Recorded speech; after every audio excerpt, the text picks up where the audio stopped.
So the next question is, a farmer has 100 meters of fencing to enclose a rectangular garden. What dimension will maximize the area of the garden?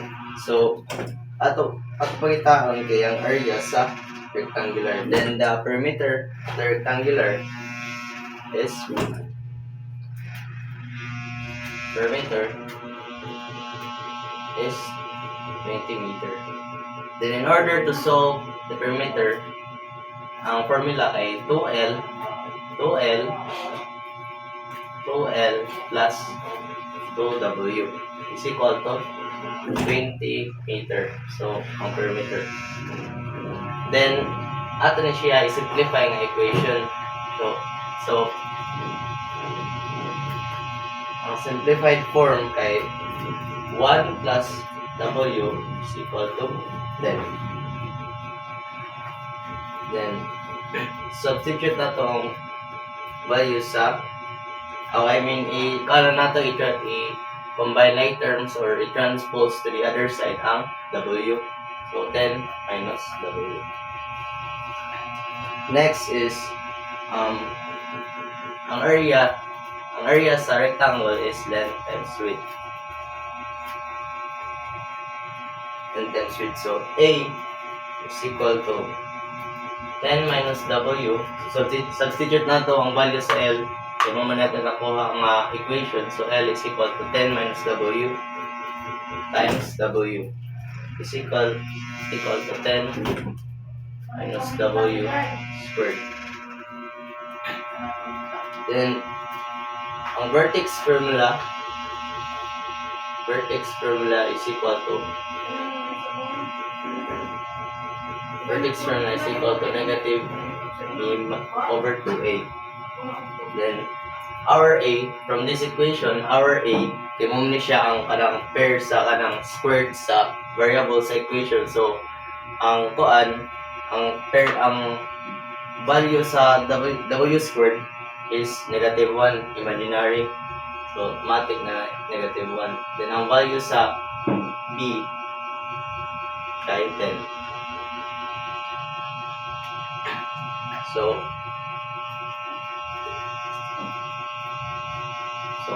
width is equal to the vertex formula. So, is equal to negative 10 to negative 1. Width is equal to 5. Then, ato pa on ang 10. So, 10 minus W. Substitute na to ang W. So, ato length is equal to 5. So our answer is the dimension of the rectangular garden is 5 cm by 5 cm. Next problem is a cylindrical can is to be made to hold 1 liter or 1,000 cubic centimeters of liquid. What dimensions, radius, and height will minimize the amount of material used surface area? So, ang volume sa cylinder is equal to 5 r squared height. Then, nakastate na nga ang volume is equal to 1,000 cubic centimeter. 1,000 cubic centimeter. Then, ang surface area sa cylinder is equal to 2 pi r squared plus 2 pi r. So, solve for h, solve for height. So, ang equation pi r squared height. So, ang volume is 1,000. Then, in order to get the height, i-over na nato siya og pi r squared. Kaya makancel na siya. So, pagkuha sa height is 1,000 over 2 pi r squared. Then, the surface area, pi r squared plus 2 pi r. Height din siya diri.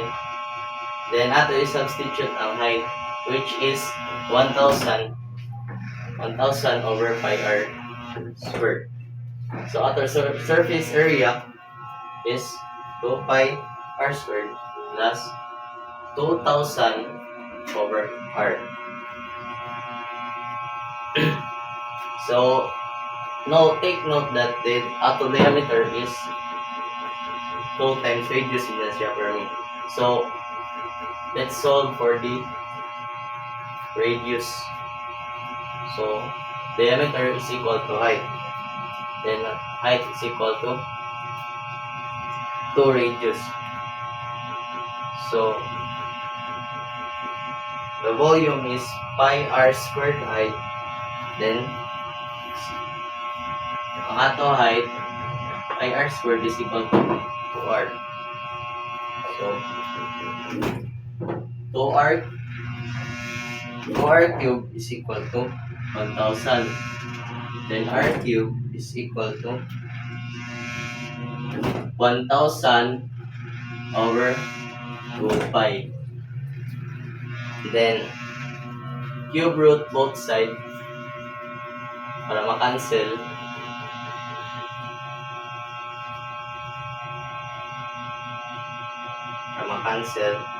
Then ang final radius sa cylinder is 5.42 cm.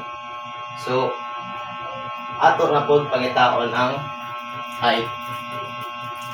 So pangitaon ang height. So h is equal to 2r. H is equal to 2. Then ato radius, which ato nakakuha ganina, is 5.42 cm. So height is our final height is 10.84 cm. So our answer kay ang dimension sa cylindrical can is 542 cm by next problem. A farmer wants to build a rectangular pen next to a barn using 50 feet of fencing.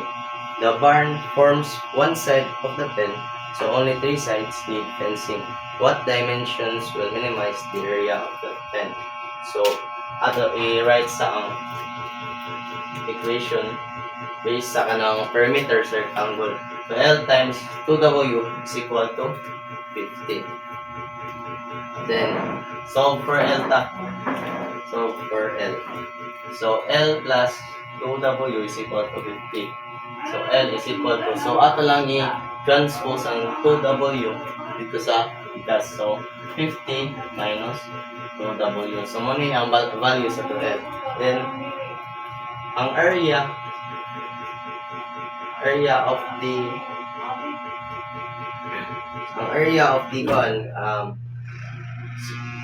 the one side of the pen is equal to 1. Area is equal to 10 times width. So is equal to our L kay 50 over 2W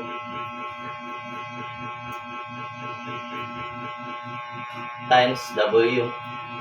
So area is equal to 50W minus 2W squared. Then mag-use ta sa vertex formula. From this equation gyapon. So from this equation our one, so muna siyang vertex formula, minus B over 2A. So our A from this equation, so ang partner sa W squared is negative 2. So negative 2 ni ang ato A, while ang B is 50.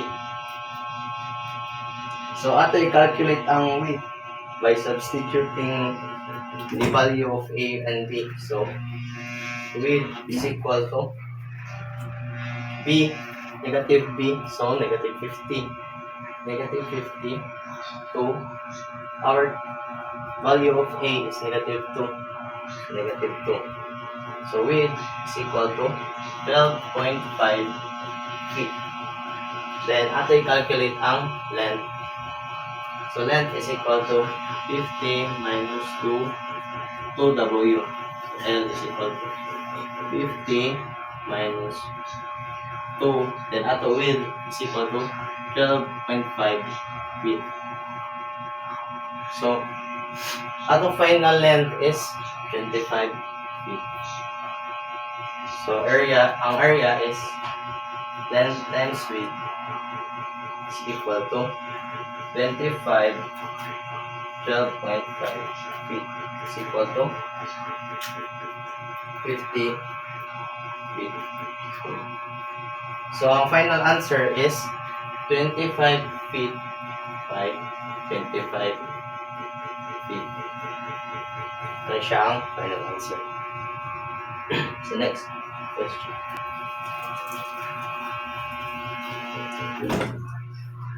What two positive numbers that add up to 20 have the smallest possible sum of their squares? So ato siya kaning himuon na x and y representative. So x and y, then x plus y is equal to 20. Then una na to buhaton is to solve for y. So from this equation, so ato lang buhaton is transpose nato si x to the other side. So 20 minus x. Then the sum of squares. So s is equal to x squared plus y squared. So ato buhaton is kuan i-substitute ang y. So nanday y value. So x squared plus 20 minus x squared is equal to x squared. So ato na siya equal method. So makakamap taog plus 4,000 minus 40x plus x squared. So the sum of the squares is 2x squared minus 40x plus 400. Then naka-come up ng tag equation. So mag-use na sa vertex formula nga negative b minus 2a. So ato a is my partner sa x squared is 2. Then b partner sa x is negative 40. So ato i-calculate ang x. Calculate nato si x based sa vertex formula. So negative b which is negative 40. So may na siya ang positive 40 over 2. Then ang value sa 2 kay 2. So our x is equal to 10. So ato na po i-calculate si y. Y is equal to 20 minus x. Y is equal to 20. Value nato sa x is 10. So y is equal to 10. So ang final answer okay, the two numbers is 10 and 10. So next,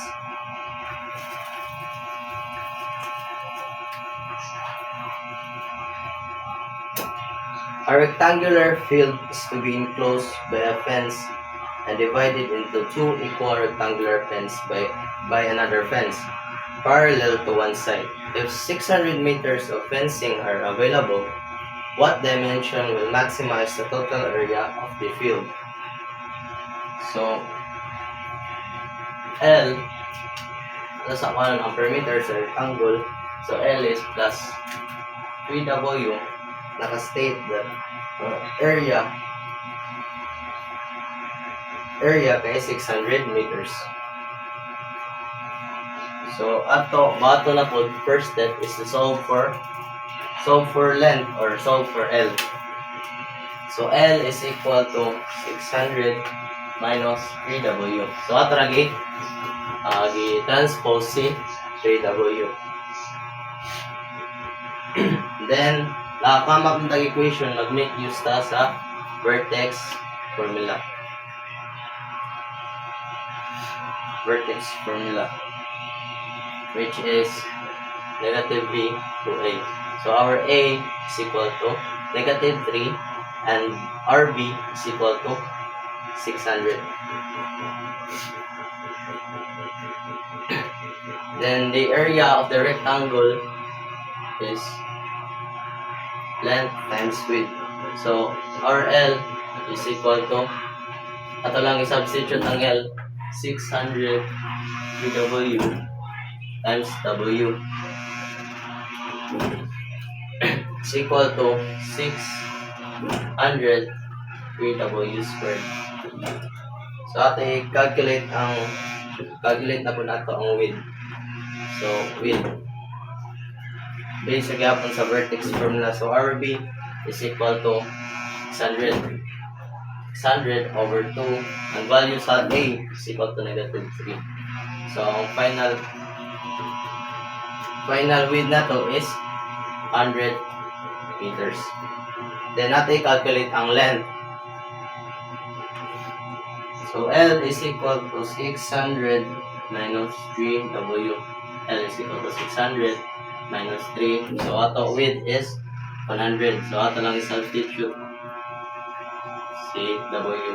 So ang final width, ang final length na to is 300 meters. So the final dimension kay 100 meters of 300.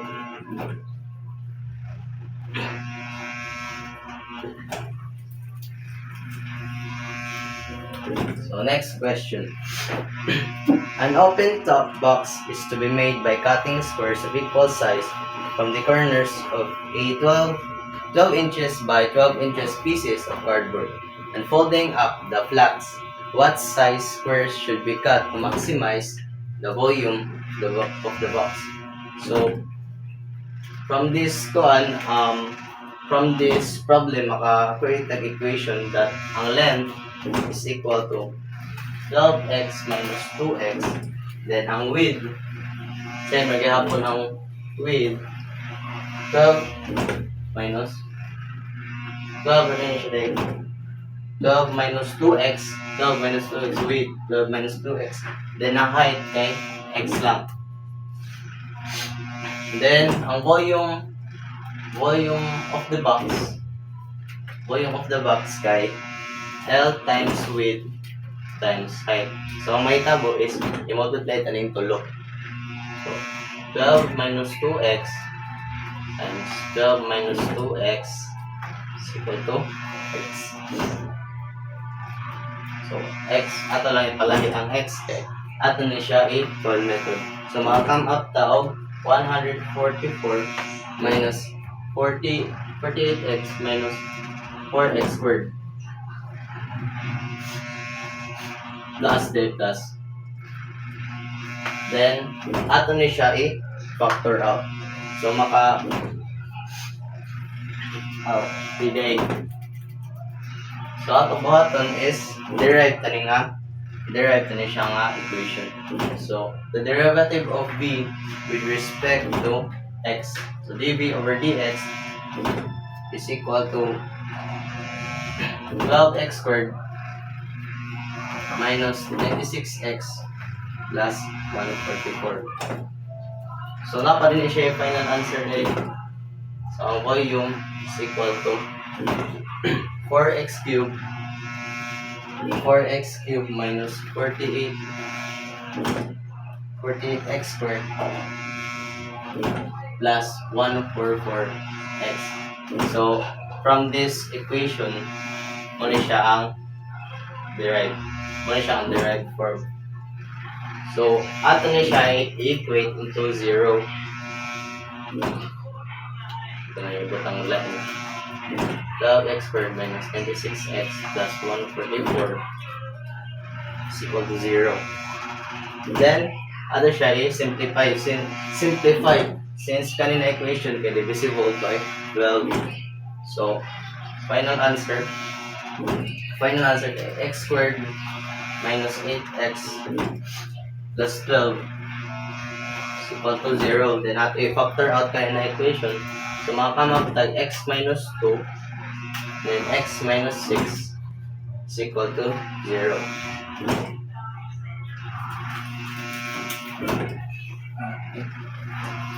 So x minus 6, x minus 2, x minus 6 is equal to 0. So pangitaon na to ang length. Ito na itong length. So length, ang equation na to ganina kay 12 minus 2x. So 12 minus 2 ato x kay 2. Pa-transpose mo. So pa-transpose mo yung negative 2. So meron siyang positive 2. Then the other may meron siyang positive 6. So our length is equal to 8 inches. The width is more same maghapon. 12 minus 2x. 12 minus 2. So 2 gihapon. Our width is equal to 8 inches gap. Then volume kay 10 times width times height is equal to 8 to 128 inches per. So our x is equal to 6.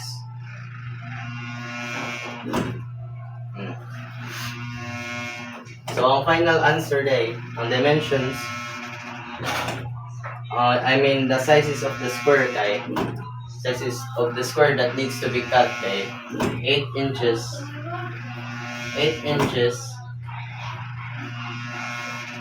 by 8 inches.